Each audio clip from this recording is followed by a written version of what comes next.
Obrigado, Sr. Presidente.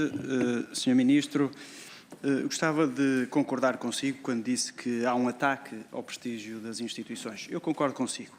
E vou-lhe dar apenas alguns exemplos de forma não exaustiva. As alegadas agressões no Ministério das Infraestruturas, a utilização pelo Governo do SIS para supostamente intimidar Frederico Pinheiro a devolver o computador, a negligência com que lidaram com o relatório da IGF, o confronto público que o Sr. Primeiro-Ministro tem tido com o Presidente da República. Enfim, poderíamos continuar, não vou continuar, apenas para concordar consigo quanto a essa afirmação, e não vou fazer nenhuma pergunta quanto a isso, só apenas para concordar. Há pouco perguntei-lhe se quando faz o anúncio de que iria pedir à IGF um parecer, se tinha também a intenção de pedir a outra entidade, e na altura anunciou que era a CMVM. Soubemos que a CMVM abriu um processo contra a Ordem Nacional, está em segredo de justiça, não conhecemos nenhum facto ainda, ou resultado ainda desse inquérito, mas eu pergunto-lhe se eventualmente as consequências que de forma célere tirou com o relatório da IGF podem não ter sido as últimas consequências que ainda tem que tirar, nomeadamente pela circunstância de nós sabermos que há informação falsa que foi prestada pela TAP à CMVM, nomeadamente com o envolvimento, talvez, do CFO, não sei. A CMVM o dirá em que termos e com que responsáveis. Mas faço-lhe essa pergunta se as responsabilidades podem ainda não ter terminado. Depois, se tem conhecimento ou não, imagino que sim, porque isto já foi muito badalado, que o seu colega Pedro Nuno Santos reconheceu que autorizou o pagamento dos 500 mil euros. E se isso para si é relevante, se faz alguma diferença ou não faz nenhuma diferença. Depois também falou aqui da prerrogativa das pessoas poderem, enfim, expor a sua posição por escrito, e até deu o exemplo do Primeiro-Ministro, do Presidente da República, perante as comissões de inquérito ou noutras circunstâncias, podem responder por escrito. Mas é uma prerrogativa que eles têm que lhes habilita, como alternativa a virem cá, poderem fazer por escrito, porque, não sei, por algum motivo relacionado com a sua própria defesa ou a exposição dos factos, acham que isso é mais conveniente. Ora, essa possibilidade não foi dada à CEO. E, portanto, eu gostava de perceber como é que compara, porque é que compara as duas situações, porque ela verdadeiramente não é comparável. Não é? A CEO até queria ir pessoalmente e não a deixaram. Esse é que é o problema. Não é? Depois, também o seu colega Pedro Nuno Santos, o seu antigo colega Pedro Nuno Santos, trouxe a esta comissão um tema que não era desta comissão, que eram os resultados da CP. E uma vez que ele trouxe, eu não posso deixar de lhe perguntar, porque ele fala dos dados de 2022, mas nós não conhecemos o relatório de 2022. Portanto, o Governo não aprova os relatórios da CP desde 2016. Gostava de perguntar porquê, porque é que o relatório também não é público de 2022. Depois fez aqui uma evolução de pensamento também, não é inédito, devo dizer, nesta comissão, no que diz respeito ao rigor da comunicação, da conferência de imprensa que faz, em que exonera, e volto a recordar aquilo que disse. O Governo decidiu a exoneração com justa causa.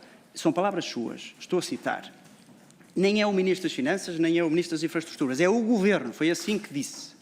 Mas o caricato, e convido todos a irem ver essa conferência de imprensa, é que leu. E eu pergunto-lhe se lhe faltou o rigor quando estava a ler nesse dia. Era outra pergunta também que gostava de deixar. Depois, o Dr. Sérgio Monteiro disse aqui que dos 3,2 mil milhões, 2.500 milhões que já tinham sido injetados, poderiam custar cerca de 75 milhões por ano ao Estado, não é? Ou seja, em termos de taxas médias de financiamento, quanto é que poderão custar estes 2.500 milhões ao Estado que foram injetados na TAP? Falou aqui também já com outros colegas sobre esta questão do parecer e da Vieira de Almeida. Portanto, 10 de março há uma notícia a dizer que a Vieira de Almeida e a Servo, já aqui desmentiu, foram chamados a ajudar ou a fazer qualquer coisa. 3 dias depois, apenas 3 dias depois, desmentiu e confirmou essa informação aqui outra vez hoje, dia 13, dizendo até que a decisão estava blindada. Depois Jorge Black desmente Medina, outra notícia também do dia 17, e no dia 10 de abril soubemos da queixa à IERC. Portanto, nós já tínhamos tido a experiência com o Primeiro-Ministro a processar o antigo Governador do Banco de Portugal, agora temos o Ministro das Finanças a dizer que põe um processo na IERC, portanto há aqui algumas similitudes, estamos habituados a isso, mas eu queria lhe perguntar se desmente mesmo Jorge Black, que terá confirmado isto à imprensa. E depois, se o Ministério das Finanças teve alguma articulação com o Ministério das Infraestruturas quando proibiu a apresentação dos resultados de 2022 da TAP, uma vez que isto também já foi divulgado publicamente e há uma ordem da doutora Eugénia Pires a dizer que não deve ser efetuada qualquer conferência de imprensa ou dada qualquer entrevista sobre este assunto e foi previamente acordado com a área governativa das finanças, queria que eventualmente confirmasse ou desmentisse essa informação. Depois, como é que justifica que Manuel Beja tenha dito que demorou 8 meses até conseguir uma reunião consigo? 8 meses. Uma empresa tão relevante, que levou tanto dinheiro dos portugueses e dos contribuintes, 3,2 mil milhões de euros, como é que justifica isso? Obrigado. Para responder, Sr. Ministro, por favor.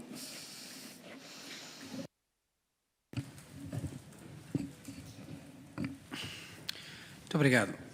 Sr. Deputado Hugo Carneiro, muito haveria a dizer sobre o que contribui para o desprestígio das instituições e sobre o papel que alguns têm tido nessa matéria. Muito haveria para dizer e muito eu gostaria aqui, aliás, de dizer. Agora, rejeito frontalmente aquilo que o Sr. Deputado afirmou relativamente à utilização do SIS por parte do Governo da República. Rejeito em absoluto. O que o Sr. Deputado disse é falso. É falso, falso, é falso. Foi desmentido pelo Primeiro-Ministro, foi desmentido pelos serviços de informação, foi desmentido por todas as pessoas que tiveram participação sobre isso. Quem insiste em dizer uma falsidade tem uma adjetivação que é-lhe fácil de atribuir e que consta bem da língua portuguesa. E o Sr. Deputado só faz isso precisamente... Sr. Deputado, o Sr. Ministro, pronto, está moderado. Eu, até relativamente aos serviços de inteligência, preferia que são assuntos de Estado muito importantes, as perguntas são legítimas, as respostas também, mas preferia que se contivessem o mais possível neste assunto. Muito obrigado. Sr. Presidente, Sr. Deputado, eu vim aqui, como é a minha obrigação, mas também com gosto, mas vim aqui com uma função, que aliás o Sr. Presidente me relembrou bem quando aqui entrei nesta sala, com uma obrigação de falar a verdade. E não posso não reagir de forma veemente quando vejo uma afirmação falsa, repetida várias vezes, intencionalmente, por quem sabe que essa informação é falsa. Segunda nota, como também é falsa, para me ficar por aqui, relativamente às matérias falsas. Relativamente às questões que, no fundo, ao conjunto diverso de questões que o Sr. Deputado a seguir colocou, tentando ir por ordem. Relativamente ao facto de um membro do Governo autorizar se faz a diferença. Do ponto de vista da legalidade do ato da administração, não faz diferença. Não faz diferença porque o ato praticado pela administração é um ato em si ilegal. E o ato foi praticado e foi ilegal. E se não tomamos a decisão antes de conhecer o relatório da IGF, relativamente à demissão dos gestores envolvidos, tornou-se evidente que depois da clareza com que o relatório espelha a ilegalidade do ato, que aliás, ao longo dos trabalhos desta Comissão, não vi questionada essa conclusão, e é a chave principal desta matéria, isto leva, obviamente, à decisão da demissão relativamente aos gestores em causa. E é algo que eu creio que é muito importante, que gostava que ficasse desta minha intervenção hoje aqui na Comissão.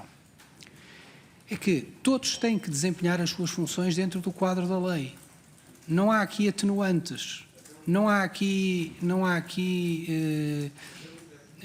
desvio. E, por isso, esse quadro, relativamente ao exercício desta atividade, o que foi, relativamente a estes factos, o que foi concluído é que o acordo que foi feito não tinha cobertura da lei. Razão diferente é saber, mas as pessoas tinham consciência disso? Já afirmei que estou convencido que não. Mas isso não anula a ilegalidade. Mas a empresa tinha bons resultados? Tem bons resultados, mas isso não é atenuante relativamente à ilegalidade. Aquilo que compete avaliar é se a ilegalidade é ou não é grave relativamente. É grave. E eu expliquei as razões porque o Governo a classificou como sim, sendo grave. Aliás, basta fazer a pergunta ao contrário. Como é que reagiria os senhores deputados se perante um relatório como aquele que a IGF apresentou, tivessem um Governo que viesse defender que a atuação não tinha sido grave? Pronto, tinha sido assim uma coisa, sem problemas. Bom, creio que teríamos tido a unanimidade desta Câmara na condenação, justamente, do Governo por não ter agido, mas não foi isso que aconteceu. Depois, relativamente à ACP, Sr. Deputado, teremos certamente tempo para falarmos sobre várias empresas públicas.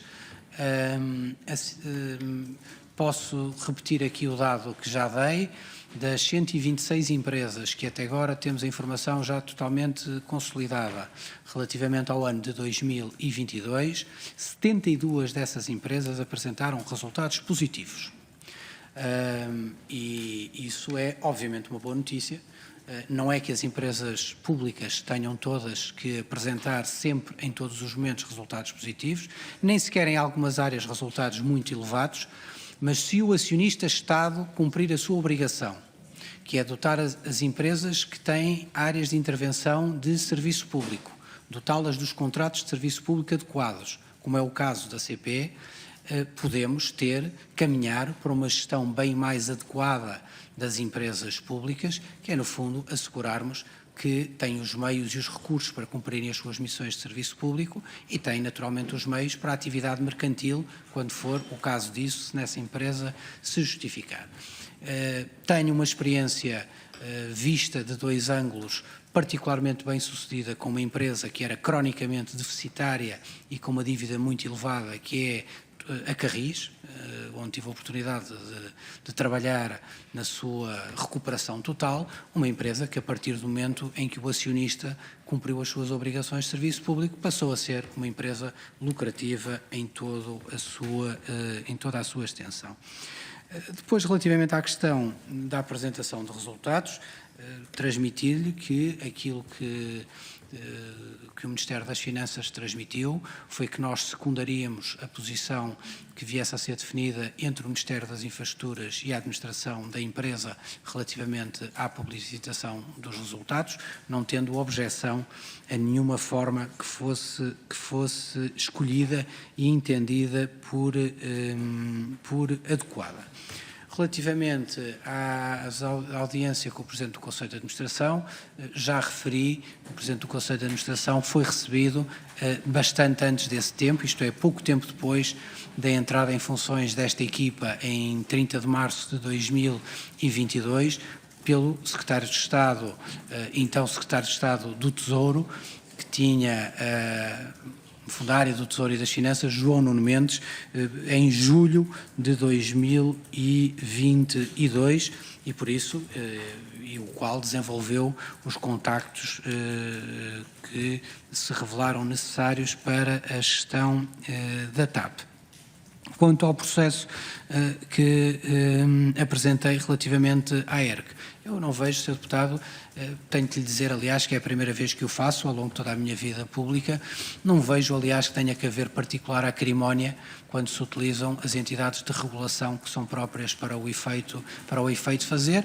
Resulta, aliás, simplesmente de um facto, é que perante um pedido de correção de uma informação que era falsa e que não estava bem fundamentada, o que assistimos foi não só à não correção dessa informação, como à reincidência na mesma afirmação inicial. Bom, entendemos que o espaço que haveria de diálogo natural e construtivo com o órgão de comunicação social. Neste caso concreto, naturalmente, não era possível e por isso foi feita a participação a quem de direito. Como digo, é a primeira vez que utilizo, não o faço nem com particular agrado, mas também não me furtarei a fazer outra vez que considere que regras mínimas do ponto de vista deontológico não são cumpridas. Aliás, é mesmo essa uma das funções da ERC.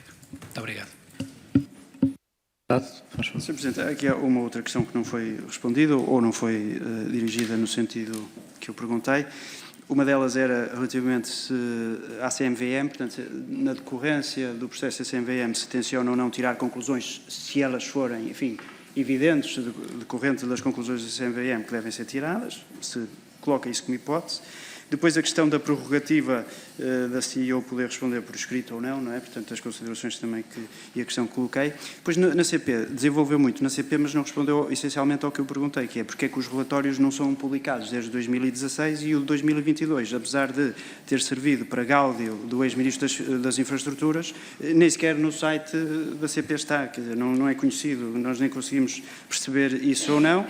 E depois a questão do rigoroso, relativamente à conferência de imprensa que dá, se confirma ou não que leu nesse dia aquilo que disse, quando disse que o Governo decidiu a exoneração com justa causa. Foram essas as palavras que utilizou na altura. Obrigado.